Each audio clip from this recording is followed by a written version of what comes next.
Hi நண்பர்களே, நலம் 360 சேனலுக்கு உங்களை அன்போடு வரவேற்கிறேன். இன்னைக்கு நம்ம வீடியோல எதை பத்தி பேச போறோம்னா, நம்ம வாழ்க்கையிலேயே ரொம்ப முக்கியமான ஒரு உணவான தயிரை பத்தி தாங்க பேச போறோம். தமிழ் கலாச்சாரத்துல தயிர் சாதம் அப்படின்றது ஒரு சாதாரண உணவு கிடையாது. அது ஒரு உடல் மனசாந்தி தரும் மருந்து மாதிரி வேலை செய்யற ஒரு உணவுன்னு சொல்லலாம். இந்திய சமையல் அறையில பல உணவுகள்ல தயிர் பயன்படுத்தப்பட்டு வந்துட்டு இருக்கு. உணவோட சுவையை மேம்படுத்துறது மட்டும் இல்லாம இது ஆரோக்கியத்துக்கு மிகவும் பயனுள்ளதா இருக்கும்னு சொல்லப்படுது.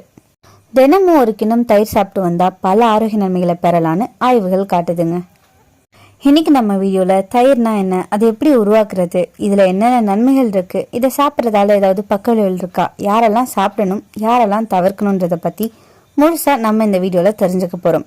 அதுக்கு முன்னாடி நலம் 360 சேனலை சப்ஸ்கிரைப் பண்ணாதவங்க சப்ஸ்கிரைப் பண்ணிக்கோங்க. மறக்காம பக்கத்துல இருக்க இந்த பெல் ஐக்கானை பிரஸ் பண்ணிக்கோங்க. வாங்க வீடியோக்குள்ள போலாம். பால் லாக்டோபாசில்லஸ் பாக்டீரியாவால் உருள்வதால் தான் தயிர் உருவாகுது. இது ஒரு ப்ரோபயோட்டிக் ஃபுட்னு சொல்லப்படுது.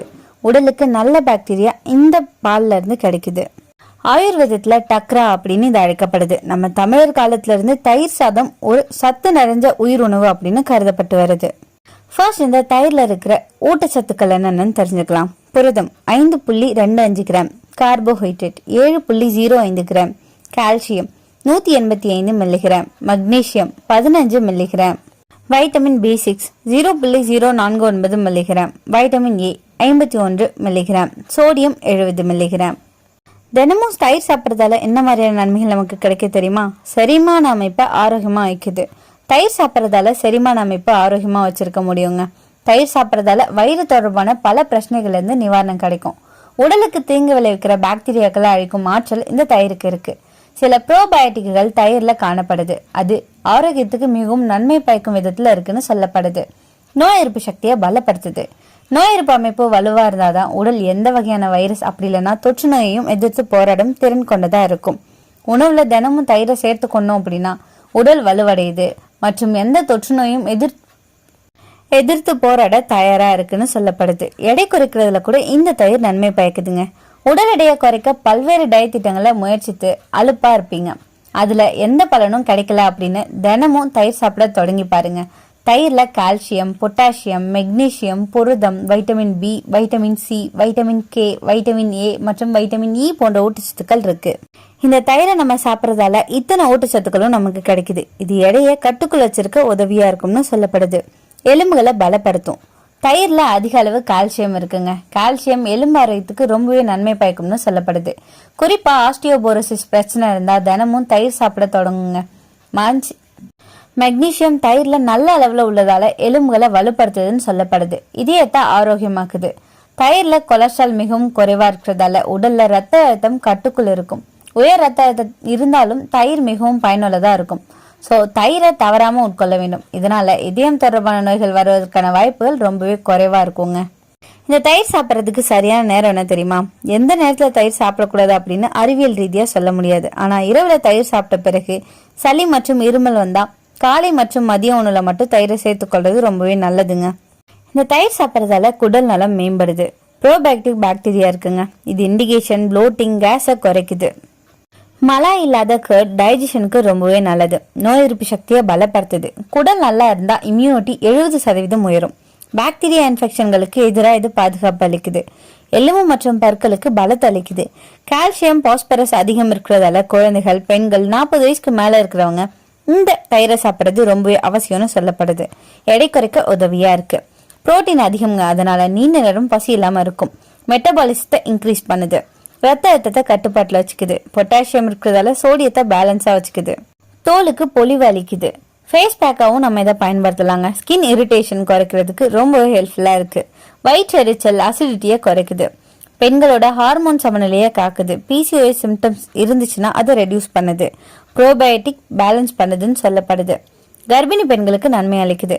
டைஜஷன் ஈஸியா இருக்குங்க. கால்சியம் இருக்கிறதால குழந்தையோட வளர்ச்சிக்கு ரொம்பவே ஹெல்ப்ஃபுல்லா இருக்கு. குழந்தைகளுக்கு சிறந்த சத்து உணவுன்னு சொல்லலாம். வயிற்றுப்போக்கு, ஆன்டிபயோட்டிக் கோர்ஸ்க்கு பிறகு குடல் நலம் மீள இது உதவியா இருக்கும்னு சொல்லப்படுது. லாக்டோஸ் இன்டாலரன்ஸ் கொண்டவங்களுக்கு கூட எளிதா இது ஜீரணமாகும். மசில் ரெக்கவரிக்கு, அத்லெட்களுக்கு இது ரொம்பவே ஒரு சூப்பர் ஃபுட்னு சொல்லலாம். பசுமை குளிர்ச்சி உடலுக்கு தருங்க. ஹீட் ஸ்ட்ரோக்கை தடுக்குது. அஜீரணத்துக்கு உடனடி தீர்வா அமையுது. கொழுப்பு அளவை குறைக்குது. மலாய் இல்லாத தயிர் மட்டும்தான் கொழுப்பு அளவை குறைக்குங்க. ஸ்ட்ரெஸ்ஸை குறைக்குது, கட்டை பிரெயினை கான்சன்ட்ரேஷனாக வைக்க உதவியாக இருக்குது. ஹார்ட் ஹெல்த்தை மேம்படுத்துது, ஹேர் ஹெல்த்துக்கும் ரொம்பவே நல்லதுங்க. கேர்டை ஹேர் மாஸ்காக நம்ம பயன்படுத்தலாம். 100 கிராம் தயிரில் energy, protein, fat, calcium, vitamin B2, vitamin B12, magnesium, பொட்டாசியம்னு சிறிய தரவுகள்லேருந்து நிறையவே நமக்கு கிடைக்குதுங்க. இதை சாப்பிட்றதுக்கான சரியான நேரம் இருக்குது. காலை, மதியம், வெயில் காலங்களில் அடிக்கடி சாப்பிட்லாம். சாதம் சாப்பிடும்போது இதை கடைசி உணவாக எடுத்துக்கொள்ளலாங்க. அப்போ எப்படி தவிர்க்கணும்? இரவு நேரத்தில் தவிர்க்கிறது நல்லது. குளிர் தாக்கம் அதிகமாக இருக்கும், இதனால சளி அதிகரிக்கிற வாய்ப்பு இருக்குது. குளிர்காலங்களில் உடல் குளிர்ச்சி அதிகரிக்கும், அதனால அப்பவும் தவிர்க்கிறது நல்லதுங்க. சாப்பிட நல்ல செயற்கைன்னு இருக்குங்க. தயிர் கூட ஒரு சில ஃபுட்டை மட்டும் தான் கம்பைன் பண்ணி நம்ம சாப்பிட முடியும். அது என்னென்னு தெரிஞ்சுக்கலாம். தயிர் சாதம், தயிர் கூட பழங்கள், அதாவது ஆப்பிள், பொமோகிரானேட் போட்டு ஃப்ரூட் சாலட் மாதிரி சாப்பிடலாம். தயிர் கூட கீரைகள், தயிர் ஜீரக பொடி, இதை கம்பைன் பண்ணி சாப்பிடலாம். அப்போ எதெல்லாம் கம்பைன் பண்ணக்கூடாது? சேர்க்கக்கூடாது சேர்க்கைகள். தயிர் கூட மீன் சாப்பிடக்கூடாது. தயிர் கூட வெங்காயம் நைட் டைமில் சேர்த்துக்க கூடாது. தயிர் கூட மாமிசம், அதாவது நான்வெஜ் அவரவே ஒதுக்குறது நல்லங்க. தயிர் கூட புளி அதிகமாக சேர்த்துக்கொள்ளக்கூடாது. தயிர் கூட மாங்காய் அதிகமாக சேர்த்துக்கொள்ளக்கூடாது. இதெல்லாம் தவிர்க்க வேண்டிய உணவுகள். என்னதான் தயிரில் அவ்வளோ நன்மைகள் இருந்தாலுமே இதுலேயும் சில பக்க விளைவுகள் இருக்கதா செய்யுது. சளி காய்ச்சல் அதிகரிக்கும், நைட்டில் இதை அதிகமாக எடுத்துக்கொள்ளக்கூடாது. குளிர்காலத்தில் குளிர் தாக்கம் அதிகரிக்கும், ஸோ கவனமாக இருக்கணும். ஆஸ்துமா உள்ளவங்களுக்கு இரவு சாப்பிடக்கூடாதுங்க. லாக்டோஸ் இன்டாலரன்ஸ் இருந்தால் சிலருக்கு ப்ளோட்டிங் பிரச்சனை ஏற்படும் அபாயம் இருக்குது. அதிக கொழுப்பு உள்ள தயிர் வெயிட் கெயினை அதிகப்படுத்தும். தொண்டை வலி, சைனஸ் அதிகமானவங்களுக்கு இதை இரவுல தவிர்க்கிறது நல்லதுன்னு சொல்லப்படுது. ஸ்கின் அலர்ஜி உள்ளவங்க சில நேரங்களில் டிஸ்கம்ஃபர்ட்டாக ஃபீல் பண்ணுவாங்க, ஸோ தவிர்க்கிறது நல்லது. அப்போ யாரெல்லாம் தவிர்க்கணும்? ஆஸ்துமா பேஷண்ட், சைனஸ் இருக்கிறவங்க, அதிக சளி பிரச்சனை இருக்கவங்க, இரவுல குளிர் அதிகம் இருக்கிற காலங்களில் ஆயில் ஸ்கின், ஆக்னே இஷ்யூ இருக்கிறவங்க இதை தவிர்க்கிறது நல்லதுங்க. தயிர் அப்படின்றது ஒரு அருமையான மருந்து தன்மை கொண்ட உணவு. இந்த தயிர் சாப்பிட்றதால செரிமானம் மேம்படும், உடல் எடை குறையும், எலும்புகள் வலிமை பெறும், நோய் எதிர்ப்பு சக்தி அதிகரிக்கும். கோடையில உடலை குளிர்ச்சியா வச்சிருக்கிற மற்றும் குடல் ஆரோக்கியத்தை பாதுகாக்கிற பல ஆரோக்கிய நன்மைகளை நமக்கு தருது. இது புரதம், கால்சியம் மற்றும் பல நல்ல பாக்டீரியாக்கள் நிறைந்த ஒரு உணவா கருதப்படுது. வைட்டமின்கள் மற்றும் தாதுக்கள் நிறைஞ்சிருக்கிறதால சருமத்தை ஆரோக்கியமாகவும் பளபளப்பாகவும் வச்சிருக்க இது உதவியா இருக்கு. தினமும் நம்ம இதை உணவுல சேர்த்துக்கொள்ளலாங்க. கோடையில தினமும் சாப்பிட்றது நல்லது.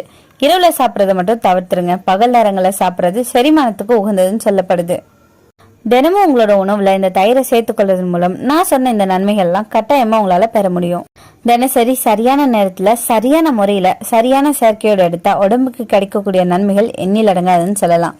தினமும் ஒரு கிண்ணம் தயிர் உடல், மனம், குடல், எலும்பு எல்லாத்துக்குமே ஒரு அமுதம் மாதிரி வேலை பார்க்கும்.